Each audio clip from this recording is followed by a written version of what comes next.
को, ममता बनर्जी का सारा ध्यान अब इंडिया ब्लॉक के ऊपर आ गया है और वो चाहती हैं कि इसको एक स्ट्रक्चर दिया जाए। अब इसका कोई स्ट्रक्चर नहीं है, कहने के लिए चेयरपर्सन खड़गे साहब हैं उसके, लेकिन खड़गे साहब के अलावा कोई पदाधिकारी है उसके पहले बने थे तो बने थे, अब कोई ना इसका कोई दफ्तर है, सेक्रेटरीट है, कुछ नहीं है।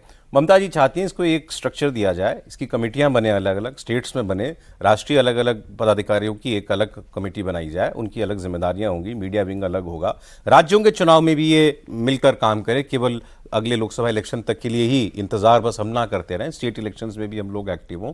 और सबसे बड़ी बात, ममता जी ऐसी सूत्रों से खबर है कि वो इसकी कन्वीनर बनना चाहती हैं, मतलब संयोजक, मेन हेड, ऑपरेटिव हेड जो हो वो बनना चाहती हैं कि मैं इसको ऑपरेट मैं करूं, रणनीति में सबसे ज़्यादा योगदान मेरा हो। अब कितनी गजब की बात है ये। अभी परसों तरसों तो ये कहानी सुना रहे थे जेडीयू के साथ क्या हुआ था, नीतीश कुमार जी ने ही तो बनवाया था ये, और नीतीश कुमार जी के पटना में घर पर इसकी पहली मुलाकात हुई थी और नीतीश कुमार जी के ही चेयरपर्सन या संयोजक बनने की बात चल रही थी, तब भांजी किसने मारी थी सर, एक बार फिर बता दीजिए कहानी वो। हाँ, उसमें नीतीश कुमार को तय किया जाना था कि संयोजक बनाया जाएगा और कांग्रेस पार्टी इस बात के लिए सहमत हो गई थी। और जेडीयू को ये लगा था तब कि अगर कांग्रेस पार्टी सहमत होगी तो बात खत्म, भाई सबसे बाकी सब तो मानी जाएंगे, सबसे बड़ी पार्टी में। इसी में खतरा था कि क्या कांग्रेस पार्टी ये अफोर्ड करेगी एक छोटे दल के व्यक्ति को संयोजक मान ले नीतीश कुमार को, जो कि जेडीयू और कांग्रेस पार्टी की तुलना में आप समझ सकते हैं। जैसे वो बैठक शुरू हो रही थी तो उसके बाद जब ये प्रस्ताव आया तब तक टीएमसी की ममता बनर्जी और आम आदमी पार्टी के अरविंद केजरीवाल, इन्होंने एक अलग राग छेड़ा कि नहीं, हमें एससी कम्युनिटी का कोई बनाना चाहिए, कोई दलित बनाया जाना चाहिए, जैसे मल्लिकार्जुन खड़गे।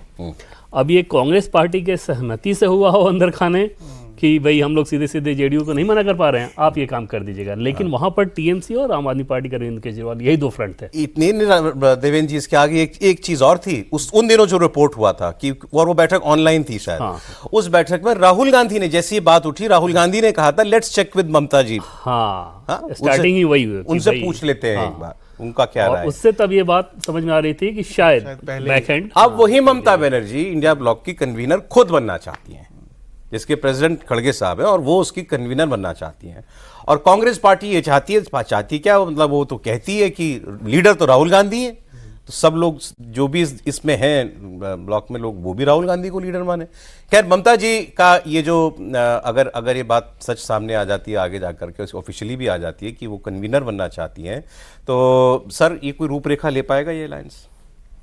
देखिए, दो बातें हैं। एक तो हमारे यहाँ आपने भी बहुत, हम तो इसे हमेशा कहते हैं ना, दुख में सुमिरन सब करे, सुख में करे न कोई।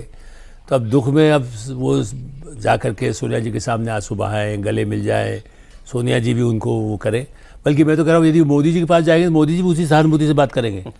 देखिए, एक ह्यूमन जो नेचर होता है, मैं तो इस पर कह रहा हूँ, आज भी आप पूछ लीजिए कि देवेंद्र जी भी शायद कहेंगे कि यदि जाके ममता जी जाके कहें नमस्कार मैं बहुत तकलीफ में हूँ, तो वो कहेंगे आप मेरे लिए कोई मदद हो सकती है, एज ए ह्यूमन तकलीफ दी है वो उसके सामने भी। नहीं, तकलीफ तो बहुत छोटी है ना, तकलीफ बड़ी हो सकती है कि अभिषेक बनर्जी जेल चले जाएं, वो सब एश्योरेंस भी तो चाहिए होगा कि आप खबर दे रहे हैं या कमेंट कर रहे हैं? नहीं, ऐसा नहीं होगा, मैं ये कह रहा हूँ। वैसे मैं अपनी बात पूरी करता हूँ, वैसे कह रहा हूँ कि मतलब वैसे इसलिए कहा कि सोनिया गांधी से उनका पुराना, मतलब मैं इसलिए उस संदर्भ में कह रहा हूँ कि मोदी जी पाकिस्तान चले गए थे, नवाज शरीफ की बात करना है जो परिवार के साथ जैसे होता है, इसलिए उदारता के साथ अच्छे मिलना अलग बात है। विथ ड्यू रेस्पेक्ट, इस समय सोनिया जी जो कुछ कहेंगी वो कहेंगी भाई राहुल बात करें, तो इस बातचीत में चाहे वो 1 घंटा बात करें, 4 और मीटिंग कर लें, सोनिया जी जब बहुत बड़ा क्राइसिस जब आता है तब वो कुछ अपनी बात कहती है।